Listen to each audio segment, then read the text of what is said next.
again a vlog about the developments regarding the downgrading of the Farnell Sine wave oscillator. I made the oscillator circuit that was published in my earlier schematic. It works now, no problems with that. Took some time and I have made, say, a perhaps important remark that one of the capacitors that I showed in the earlier schematic, and that was this schematic, this one, and I thought that to get to the lowest frequency bands you needed here a 1 nanofarad capacitor, but it must be a 10 nanofarad capacitor. So sorry for that. With a 1 nanofarad capacitor you can also get to lower frequencies, but the aim of this setup, my idea, was to get to the lowest frequency possible with this oscillator, and then I mean this oscillator with a field effect transistor, and in that case 10 nanofarad here is the best value. Of course you can also try 1 nanofarad, no problems with that. So furthermore, took some time to solder it all together. I made two very important mistakes. Even when you have such a simple circuit, you can make more than one mistake anyway. So this is the circuit as it is. The mistakes that I made were double earths, always a problem. So when you connect, for instance, the earth, that's in this case here, it's the mass on two different locations to the oscillator. So for instance here from the mass to the front is also metal, aluminum, and also to the minus of the oscillator, that's here. That can give many problems anyway. In my case it made that the circuit stopped. But the most important mistake that I made was connecting this capacitor in a not proper way. I can go to details, but I don't do that anyway. So let's try and see what happens when we use this circuit. I use it now on approximately 6 volts. It works, by the way, the circuit works from approximately 4 volts up to, say, 18 volts, but anyway. So this is the first problem that you can meet when you make such an oscillator. Is this a pure sine wave? No, not at all. So let's see what happens when we turn the tuning capacitor out. I'm doing that now here, and let's look at the waveform.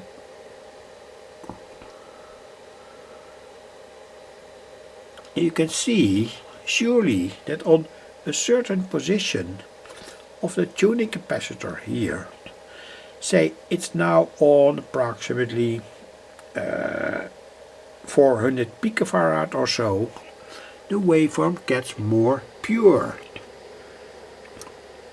And we are on approximately 7 megahertz, by the way.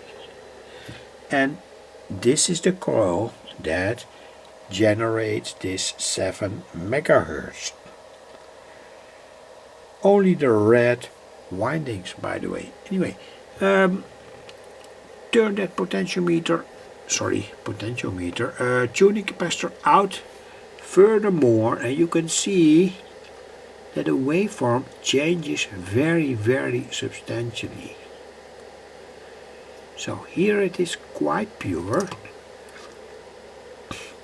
and these are all things that have to be repaired in a certain way, and there are circuits that can repair this waveform and make it to a pure sine wave.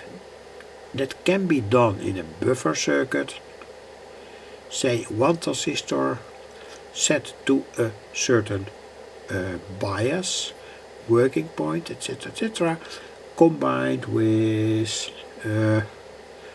input and output capacitors. I'm gonna test that all out in the future anyway. So now the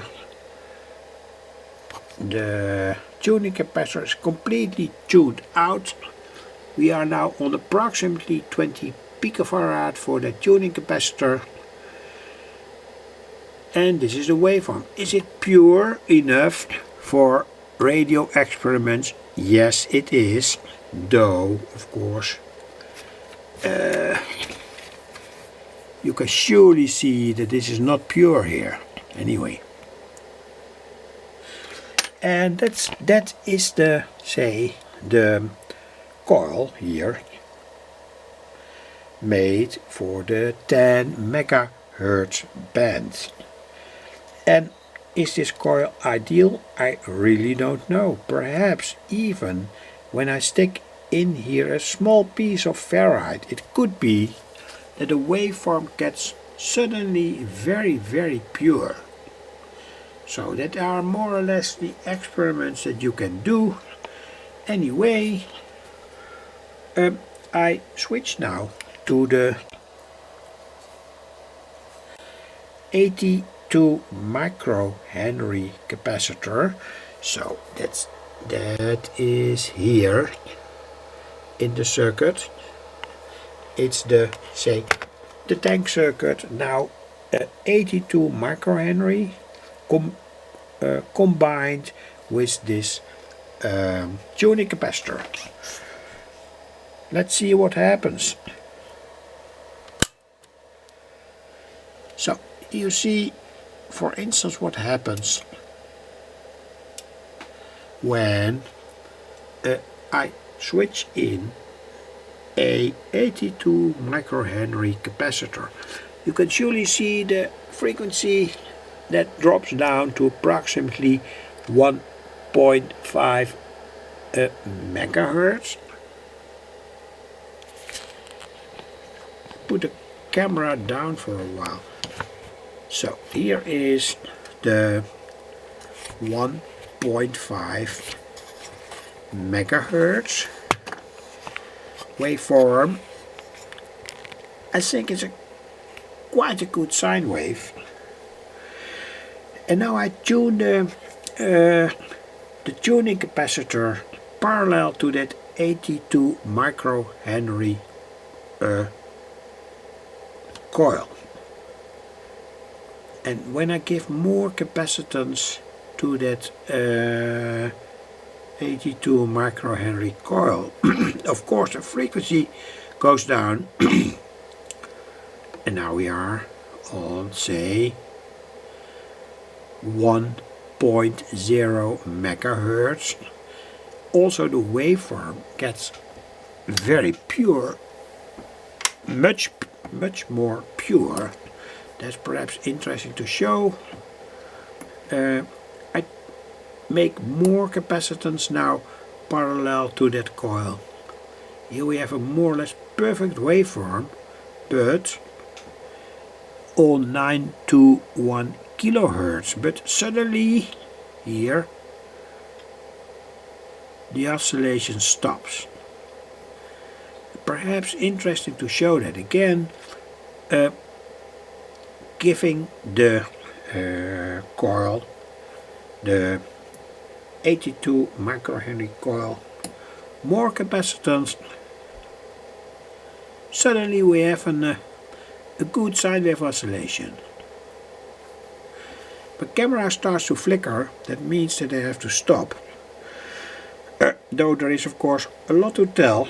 And the perhaps interesting thing to tell is the waveform on the lowest frequencies.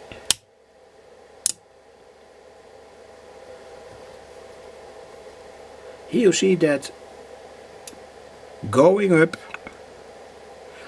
it's a quite good waveform, and it is on 121 kilocycles here. And I have to switch in. Now I have switched in now that extra 10 nanofarad capacitor here. And you can tune in now from say approximately 120 kilohertz. And I now want to go to the, so here the oscillation stops again. Interesting to see, perhaps here the capacitor is set to a certain value, and suddenly here, I hope you can see the movements, suddenly the oscillation starts, and now it's a good proper, very proper sine wave oscillation with a pure waveform, approximately 139 kilohertz. So I hope that was a little bit clear, and at the same time it's an experimental circuit, though it works very good. So back to the schematic. And that is usable for all kinds of sine wave oscillators with tank circuits, here tank circuits, on their input. And I've used the field effect transistor that has a very good property because its input impedance on the gate is extremely high. That means that you can say connect many types of coils here and all get them into oscillation. And why is that interesting? You can need, for instance, such an oscillator in a super heterodyne radio as a local oscillator. Say that's one of the aims of my videos, because I'm focusing on radio technology and then especially analog radio technology. That's what it's all about. Thanks for watching.